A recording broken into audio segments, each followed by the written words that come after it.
నిన్న ఇజ్రాయెల్ గారి హత్య జరగడం జరిగింది. ఇది కేవలం ప్రొఫెషనల్ సంబంధించిన హత్య. ఆయన వృత్తిపరంగా క్లయింట్ వాళ్ళ ఫ్యామిలీ సంబంధించి గొడవలు వాళ్ళు చట్టాన్ని న్యాయపరంగా ఎదుర్కోలేక ఒక న్యాయవాదిని అతి దారుణంగా చెప్పడం జరిగింది. దీన్ని మేము తీవ్రంగా ఖండిస్తా ఉన్నాం. ఎందుకంటే న్యాయవాద వృత్తిపరంగా అనేక రకమైన సమస్యలు ఉంటాయి, అనేక రకమైన కేసులు ఉంటాయి.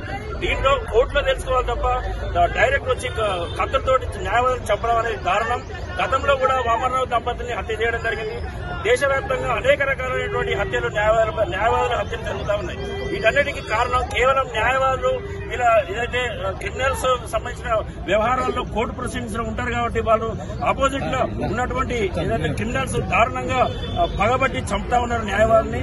వీళ్లకు రక్షణ కల్పించాలంటే ఒక ప్రభుత్వం ఒక చట్టం తీసుకురావాలా. వీళ్ళ మీద కనుక చేయి పెడితే వీళ్ళకు బెయిల్ రాదు, జీవితకాలం జైల్లో ఉండాలనే భయం ఉండే తప్ప న్యాయవాదులకు రక్షణ అనేది ఉండదు. కాబట్టి గత కొన్ని సంవత్సరాలుగా కూడా మేము న్యాయవాదులుగా మేము డిమాండ్ చేస్తా ఉన్నాం. ప్రభుత్వం ఒక రక్షణ చట్టాన్ని తీసుకురావాలని కూడా మేము డిమాండ్ చేస్తా ఉన్నాం. అయితే ఈ ఏదైతే రాష్ట్ర ప్రభుత్వం గతంలో ఎన్నికల్లో హామీ కూడా ఇవ్వడం జరిగింది.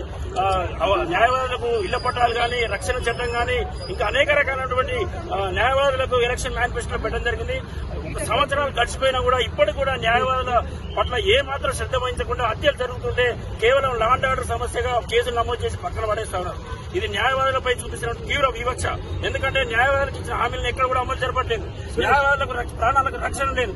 కాబట్టి మీ సందర్భంగా ప్రభుత్వం డిమాండ్ చేసేదంటే ఇమ్మీడియట్ గా ప్రభుత్వం ఆర్డినెన్స్ తీసుకురావాలా, అసెంబ్లీలో చట్టాన్ని ప్రవేశపెట్టాలా, చట్టాన్ని తయారు చేసి న్యాయవాదులకు రక్షణ కల్పించాలా, న్యాయవాదులకు ఏ రకమైనటువంటి ప్రమాదం ఉన్నట్టు అనిపిస్తే వాళ్ళకి సంబంధించిన సెక్యూరిటీని కూడా పెట్టాలని చెప్పి డిమాండ్ చేస్తా ఉన్నాం. గతంలో ఏదైతే వేరే రాష్ట్రాలు కూడా కేరళలో కూడా రాష్ట్ర ప్రభుత్వం చట్టాన్ని తీసుకురావడం జరిగింది. మన తెలంగాణ రాష్ట్రంలో ఎన్నికల హామీల వరకే వస్తుంది తప్ప చట్టాన్ని ఎక్కడ రూపొందించబడలేదు. కాబట్టి ఈ సందర్భంగా హైకోర్టు తెలంగాణ న్యాయవాదులుగా డిమాండ్ చేసేది ఏంటంటే రాష్ట్ర ప్రభుత్వం ఇమ్మీడియట్ గా ఆర్డినెన్స్ తీసుకురావాలా, అసెంబ్లీలో బిల్లు పెట్టాలా, చట్టం రూపొందించాలని చెప్పి డిమాండ్ చేస్తూ ఈ రోజు నిర్వహించడం జరిగింది.